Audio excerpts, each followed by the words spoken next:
random random thought, but just the idea that, or the question really, less than a specific outcome as an idea, but the question of whether humanity is inherently narcissistic. And this could extend to all of life, but there's no real back and forth communication with all of life.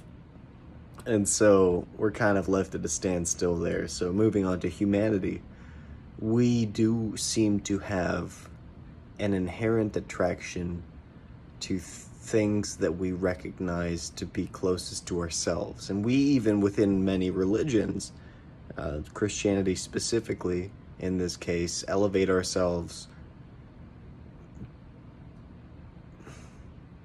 by imagining that we are closer to God, which even from a non-religious standpoint is, it's almost scientifically valid, where, I mean, look at us, we're fucking strange.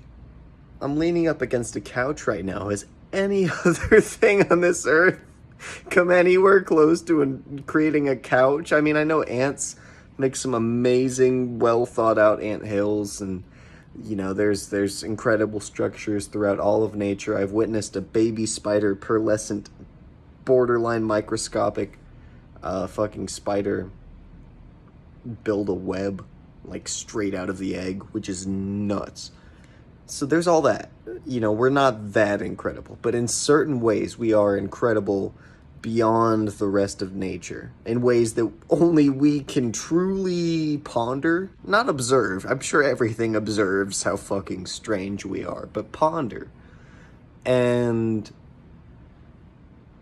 so we compare ourselves to God.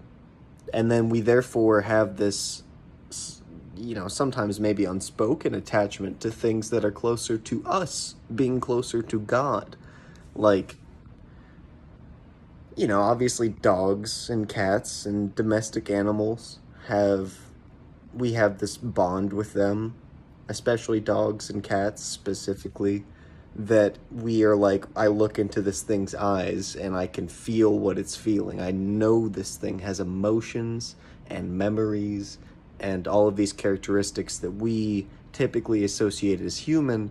And so these things to us, you know, like in Western cultures, eating dog is just off the fucking table because we see ourselves in this creature in a way. We anthropomorphize it helplessly.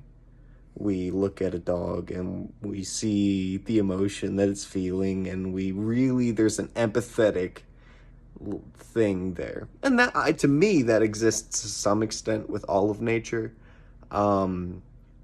Any animal that can get to trust me, you know, I'd love to have it trust me. But as a delivery driver, I work for FedEx.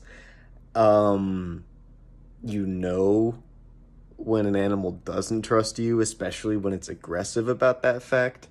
And that to me is more of an emotion. It feels like empathy. You just, maybe it's just reading body language or whatever reductionist science has to say about empathy, but you know, you feel that.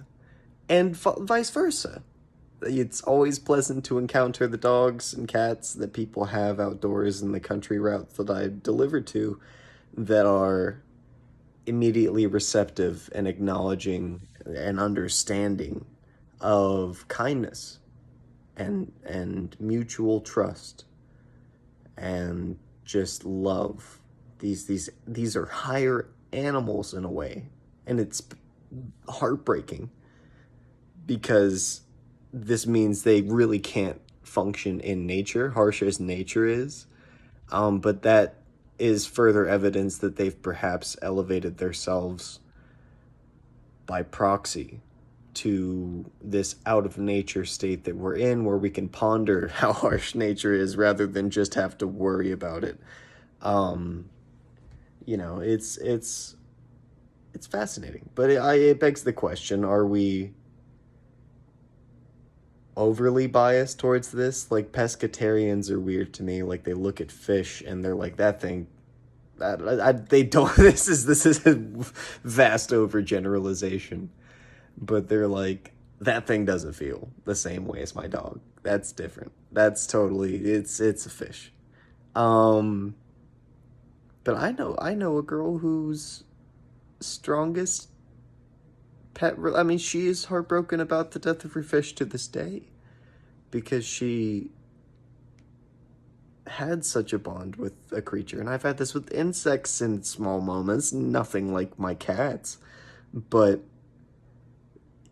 you can still feel a thing, you can still read a thing. This is why jumping spiders are probably my favorite insect, because they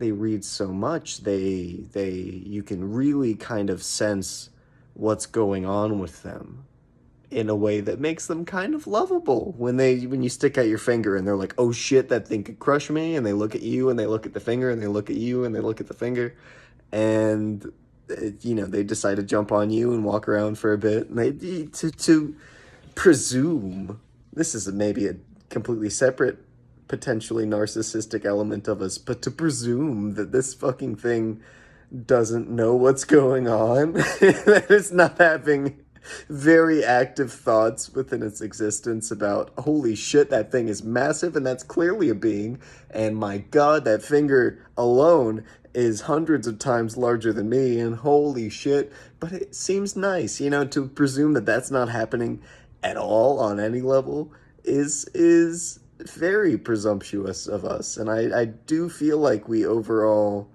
whether it's spoken or otherwise, make that presumption about creatures.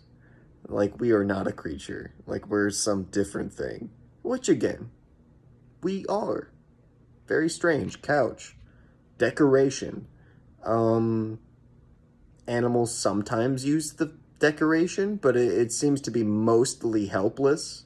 Like it's showing off something that God already gave them. And I suppose this is the same thing, but that's different. That we build something for decoration, that's specific, that evokes a very specific thing, however abstract. Um, Strange. Strange. Very strange. We are strange.